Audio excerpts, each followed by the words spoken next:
Assalamu alaikum student, we are starting remaining question of 1.5 9th class mathematics Karachi board. Question number 4, verify z complement का whole complement is equal to z, यानी कि conjugate अगर निकालते हैं z का तो और उसका एक और दफ़ा कॉन्जुगेट निकालेंगे तो वो दोबारा z के बराबर आ जाएगा, यानी कॉम्प्लेक्स नंबर का इस तरीके से हमारे पास आंसर आ जाएगा। दोबारा वो जो ओरिजिनल कॉम्प्लेक्स नंबर है वही आ जाएगा। तो 4/7 पहला क्वेश्चन है, 4/7 plus 9/10 iota z is equal to let करेंगे पहले 4/7 प्लस 9/10 आयोटा। z के ऊपर हम जब लगाएंगे इस कॉन्जुगेट तो इसके ऊपर भी कॉन्जुगेट का यानी बार आ जाएगा। जब बार को सॉल्व करेंगे तो ये प्लस जो है माइनस में चेंज हो जाएगा। क्यों कि आपको पता है कि जब हम कॉन्जुगेट लगाते हैं तो सिर्फ और सिर्फ आयोटा वाले जो नंबर होते हैं उनकी साइन चेंज हो जाती है। तो इस तरह हमारे पास z बार जो है या उसका कॉन्जुगेट जो है वो हमारे पास 4/7 माइनस 9/10 आयोटा आ गया। अब हम इस कॉन्जुगेट का एक और कॉन्जुगेट निकालेंगे तो इसके ऊपर मैंने बार लगा दिया 4/7 माइनस 9/10 के आयोटा, और इसका जब बार हटेगा तो इसकी साइन चेंज होगी सिर्फ आयोटा वाले की। तो दोबारा 4/7 प्लस 9/10 आयोटा जो कि z बार का बार है, और इसका मतलब हुआ कि ये ओरिजिनली दोबारा वही आ गया जो हमने लेट किया था z के बराबर। तो ये प्रूव हो गई हमारे पास आइडेंटिटी। नेक्स्ट हमारे पास है -9/11 प्लस 10/9 आयोटा। z से इसको लेट करेंगे कि z की इक्वलेंट है, तो ये 9/10 प्लस z 10/9 आयोटा ये हमारे पास आ गया इसका आंसर। उसके बाद z के ऊपर हमने लगाया कॉन्जुगेट की साइन यानी बार, तो इसके ऊपर भी कॉन्जुगेट की साइन आ गई।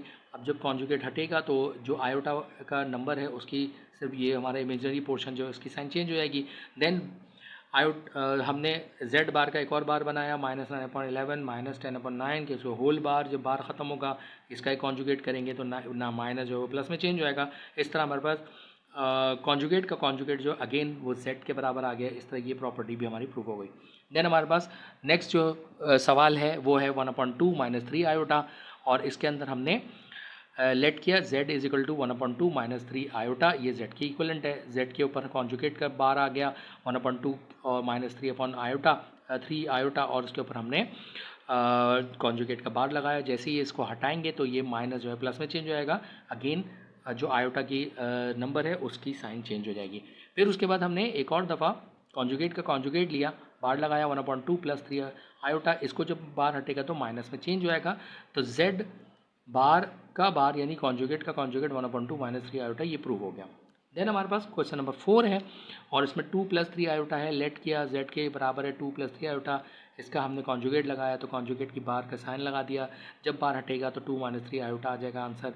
देन z जो कॉन्जुगेट है उसका कॉन्जुगेट ले गया तो 2 - 3 के ऊपर एक और बार लगाएंगे, एक और कॉन्जुगेट बनाएंगे तो माइनस साइन प्लस में चेंज आएगी, तो ओरिजिनली फिर z आ जाएगा। इस तरह ये प्रॉपर्टी भी प्रूफ हो जाएगी हमारी।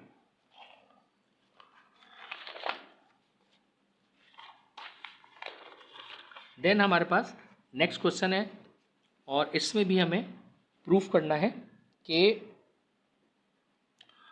2 - 3 माइनस 10/9 आयोटा। अब हमारे पास को z से हमने लेट किया, ये z के बराबर है, और इसका कॉन्जुगेट निकाला तो 2 - 3 माइनस 10/9 का आयोटा ये हमारे पास हो गया। अंदर वाले की साइन चेंज नहीं करेंगे, जो लास्ट में हमारे पास 3 है ये माइनस है, जब कॉन्जुगेट की बार हटेगा तो ये प्लस में चेंज हो जाएगा क्योंकि आयोटा के साथ है, इमेजनरी पोर्शन है।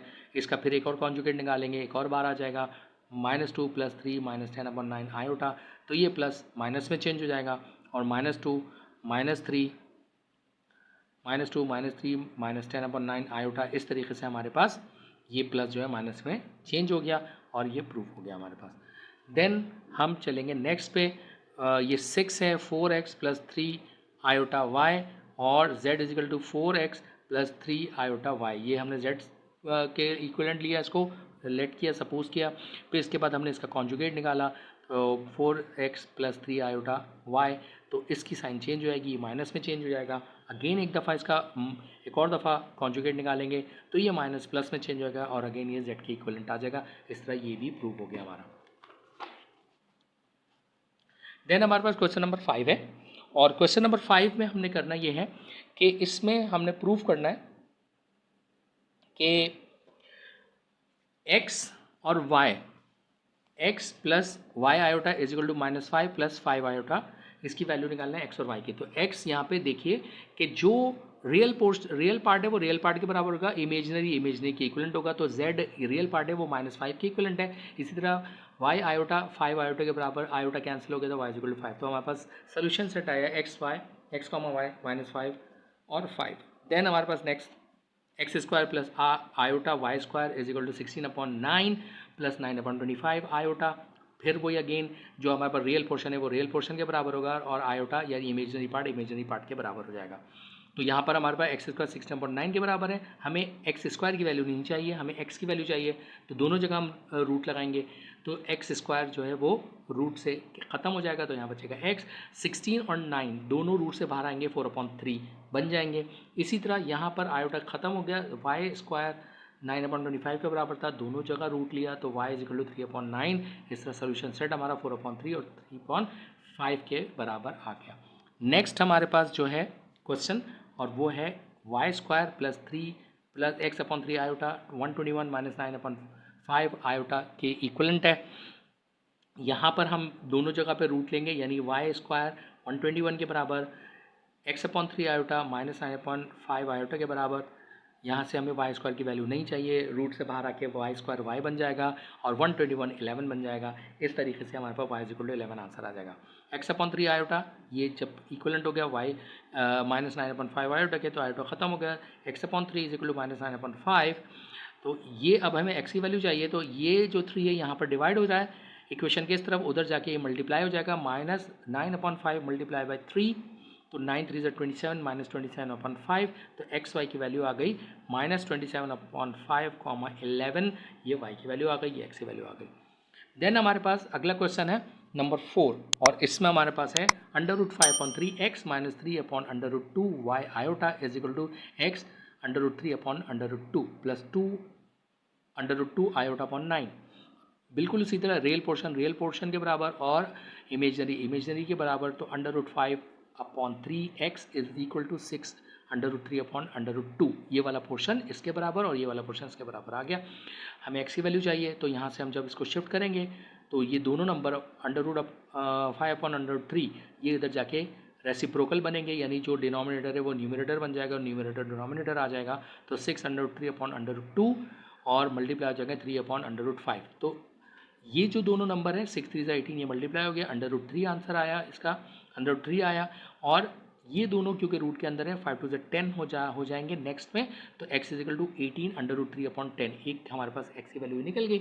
y की वैल्यू के लिए हम क्या करेंगे, आयोटा से आयोटा कैंसिल हो गया और -3/2 y इज इक्वल टू 2/2/9। ये हमारे पास ये 2 है, ये हमारे पास 9, ये आंसर, ये हमारे पास नंबर्स आ गए। अब y की वैल्यू चाहिए, 2/2/9 ये बिल्कुल इसी तरह इक्वेशन के दूसरी साइड पे मौजूद रहेगा। यहाँ से जो जानी है वैल्यूज़ वो है -3/√2, ये जाके रेसिप्रोकेट करेगा, रेसिप्रोकल होगा, तो -√2/3 हो जाएगा।